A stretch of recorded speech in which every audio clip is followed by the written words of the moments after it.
जिला बीजेपी युवमोर्चा पक्षर थाना सम्मुखें विक्षोभ कुलमणि बराळଙ୍କୁ न्याय प्रदान दाबी में राज्यव्यापी थाना घेराव डाकरा सामिल हेले जिला बीजेपी।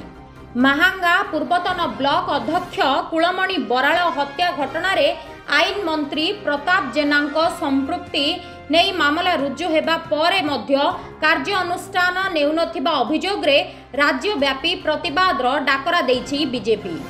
राज्य बीजेपी आह्वान क्रमे जिला बीजेपी बहु नेता और कर्मी पारलाखेमुंडी थाना सम्मुखें आईन मंत्री प्रताप जेना कुशपुतुलिका दाह सह गिरफ दाबी में बीजेडी सरकार विरुद्ध रे स्लोगान दे थाना सम्मुखें विक्षोभ प्रदर्शन करथिले। आईन मंत्री को गिरफ सह उपयुक्त कार्यानुष्ठान करा न गले एही आंदोलन तीव्रतर करने को चेतावनी देछि जिला बीजेपी संघ।